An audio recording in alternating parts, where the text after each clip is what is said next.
Hi, Year 10, welcome back. Feels like a really long time since I last had a lesson with you guys because we don't have many lessons in a week, and then Miss Skirma nicked one as well. So I feel like I've not connected with you guys for some time. We've been looking at the poems, haven't we? And we've been revising those. I know, obviously, that you guys are coming back into the academy next week, and therefore you will be picking the lessons on a classroom basis. You will still have me, but I'm shielding still, so it's going to go back to me being on the board and talking to you like that. But you guys were brilliant at that last time. But we are going to continue to work through the poems and continue to do the revision that's needed for that. Okay, so on the board, you should be able to see some questions and have a go at answering those. So what's the message of the poem Sonnet 29? So what is she trying to teach us? What's she trying to show in that poem? Can you name any language techniques that are used? And finally, can you write down as many quotes as you remember from the 4 poems so far? So the 4 are so far When We Two Parted, and Sonnet 29, and Love's Philosophy and Neutral Tones. So those 4. So just have a go from memory, even if it's just a couple of words from each one. You should be able to try and think about some of those. So if you think, When We Two Parted, well, what are the key ideas in it? He's been dumped. So how do we know that? How does he feel about the fact that she broke up with him? And that might help you find a couple of those words. So pause the video, complete the do now task now.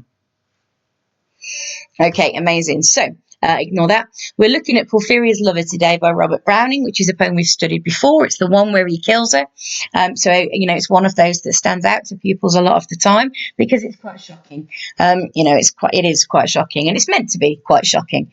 And it's written by Robert Browning, who was later the husband of the lady that wrote Sonnet 29. So he's the guy that she was writing the poem to when she was all sexed up with the poem.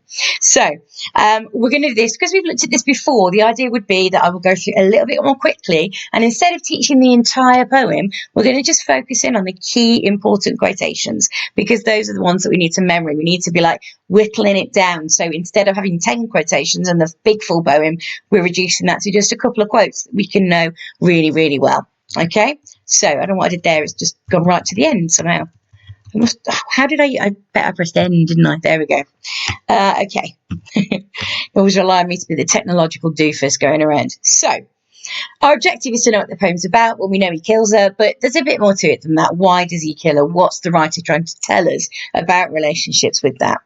And then obviously you're going to be writing an essay to compare the 2 poems together. We're going to compare this one later in the week with The Farmer's Bride, which is the one where he's thinking about raping her. Okay, so terminology: dysfunctional. Dysfunctional. Okay, so function is what something does if it works, isn't it? So the function of your kettle is to boil the water. If your kettle has a dysfunction, it doesn't work. Okay, so here it's the relationship that doesn't work. The other one is pathetic fallacy, which we should remember is using the weather to create a mood. So some very, very brief context that I'm going to talk you through. I want you to listen to it but not write it down.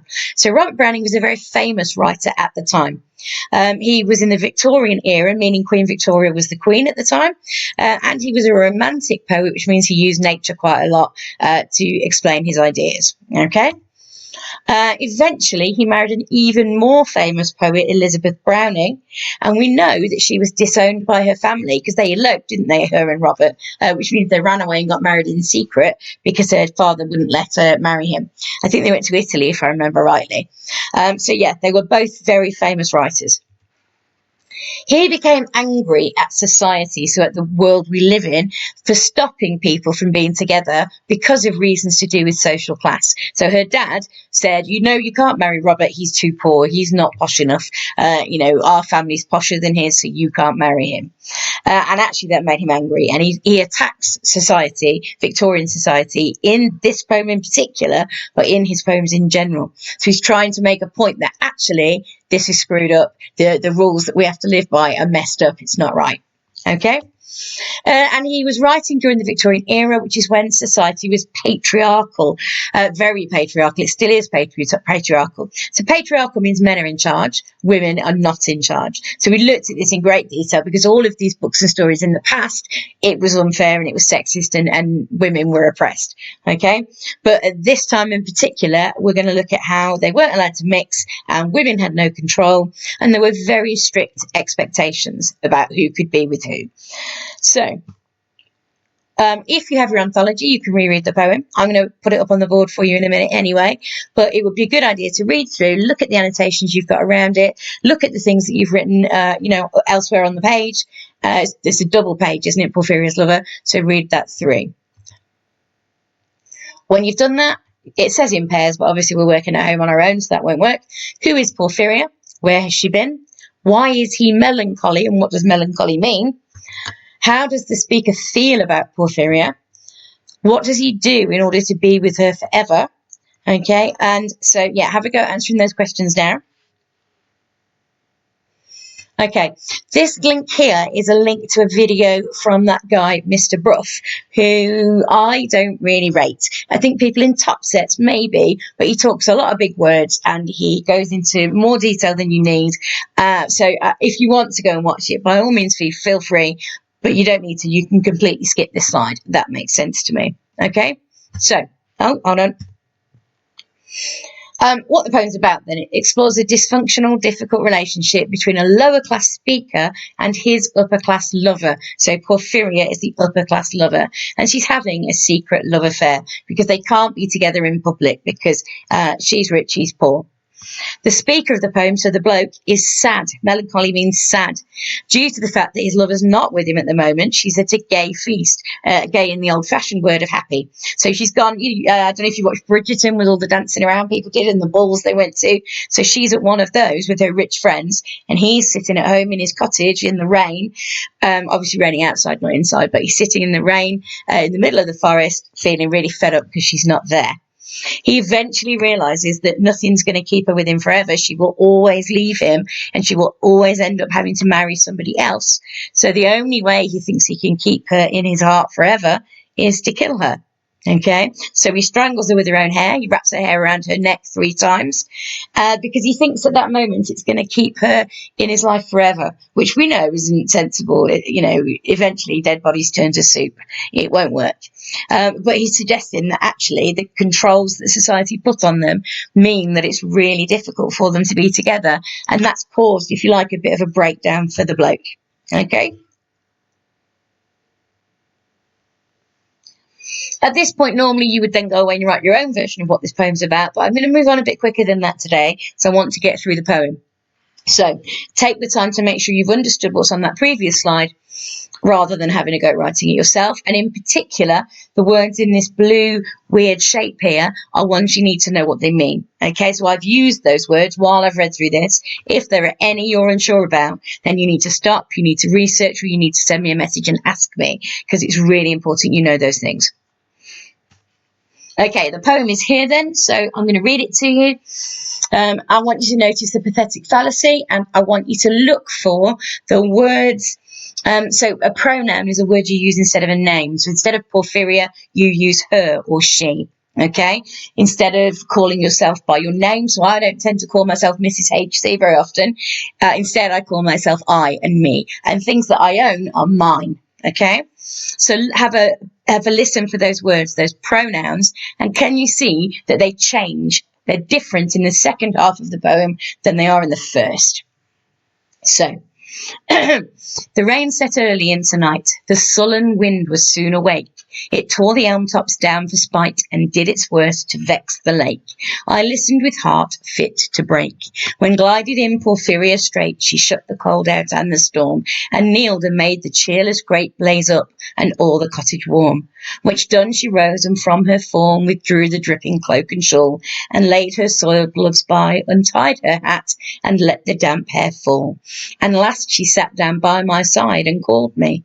When no voice replied, she put my arm about her waist, and made her smooth white shoulder bare, and all her yellow hair displaced, and stooping made my cheek lie there, and spread over all her yellow hair murmuring how she loved me. She too weak for all her heart's endeavour to set it struggling, passion free from pride, and vainer ties dissever, and give herself to me for ever. But passion sometimes would prevail, nor could tonight's gay feast restrain a sudden thought of one so pale, for love of her, and all in vain. So she was come through wind and rain. Be sure I looked up at her eyes, happy and proud. At last I knew Porphyria worshipped me. Surprise made my heart swell, and still it grew while I debated what to do. That moment she was mine, fair, perfectly pure and good. I found a thing to do, and all her hair in one long yellow string I wound 3 times her little throat around, and strangled her. No pain felt she, I am quite sure she felt no pain. As a shut bud that holds a bee, I warily opened her lids, again laughed the blue eyes without a stain. I untightened next the tress about her neck. Her cheek once more blushed bright beneath my burning kiss. I propped her head up as before, only this time my shoulder bore her head, which droops upon it still. The smiling, rosy little head, so glad it had its utmost will, that all it scorned at once is fled, and I, its love, am gained instead. Porphyria's love, she guessed not how her darling one wish would be heard, and thus we sit together now, and all night long we have not stirred, and yet God has not said a word. So it's a very, very long poem. So we're going to go through it, and I'm just going to very quickly paraphrase it for you. So tell the story in more simple words so that you understand the overall story. So it's raining. It's really bad weather outside. Sullen means sulky, so the wind's sulky. It's ripping the elm tops down, so the tops of trees. It did its worst to make the lake angry, and he sat there listening with his heart breaking, okay, because she's not here. She's at the party. When she came in, she glided, so she looks like a beautiful, delicate, like princess. She doesn't walk like normal people, she glides. She shut the storm out by closing the door. She boosted the fire to make everything warm. She got up, she took her cloak off because it was wet, and her shawl and her gloves, which are soiled, so that's important. Soiled means dirty, but not really. You don't often say clothes are soiled unless they've got poo on them. So you talk about if you've got a kid with a really pooey bum, you talk about maybe she soiled herself or whatever. But usually it's not something we talk about clothes.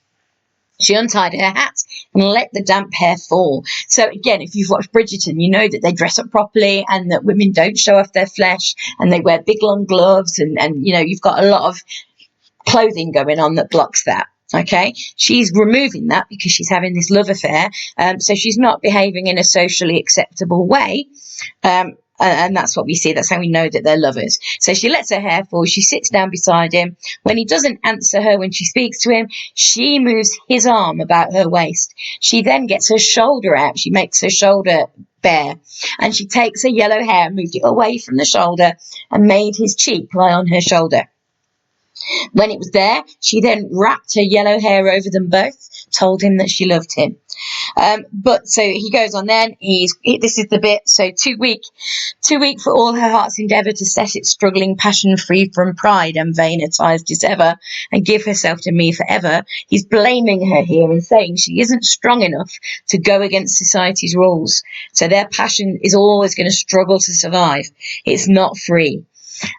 So he also then starts talking about tonight's gay feast, and he's suddenly thinking of her and how she'd come through the weather to be with him, and he gets angry and he's upset and he's heartbroken. So he looks at her now and meets her eyes, and he knows that she loves him, she worships him, it says, and he thinks about what he should do, and he knows he can't keep her forever. So that moment she was mine, and again that word's repeated, mine. And he says she's perfectly pure and good. So he uses his hair and he strangles her. He carries on to say, no pain felt she. I am quite sure she felt no pain. I'm pretty sure she would have felt pain. I'm pretty sure if you get strangled, it hurts. So he then basically sits there with her for the night. So he again, she sat by him at the start and put her arm around him. Now he sits with her and he puts his arm around her, and he puts, her shoulder onto his head. No, her head onto his shoulder, sorry, whereas at the start it was the other way around. Okay? So, There are key things here we need to talk about that you use. Again, we're just narrowing down these phrases and these quotes that you're going to use. So, first of all, we've got the pathetic fallacy at the start. So those first 4 lines have got lots of pathetic fallacy, and it tells us that it's really nasty out. Okay, the word soiled towards the bottom of the slide there for these gloves, it suggests that she's doing something wrong. So maybe it's not her gloves really that it means, but it means her character, because she's slumming it with this guy. So that's important. So you could say the gloves are a metaphor there for her. Okay. Then we've got the pronouns. So again, that moment she was mine, fair. Okay, so I think that's important. And at the end, it talks about how he controls her. Okay, so if you're talking about form and structure, and I say this every time, not everybody will be, but if you're aiming for that grade 5 or anywhere higher than that, you need to. So the form and structure here is that it mirrors the start, but it's reversed. So at the start, she's controlling him. She's moving his body against her. But at the end, she's dead and he's doing it. So you've got that move of power within the relationship that you can see from that structure. Okay? That's as much as I want to go through today. So you need to probably just write down what those different quotes are that are important. So the 4 lines of pathetic fallacy, the phrase, her soiled gloves, then she was mine, fair, in the middle of the page there. And then finally, you've got that idea, if you're writing for a grade 5 or above, of the circular structure. So the mirrored start and finish. Okay, that's it from me today. I'll see you next lesson for the Farmer's Bride.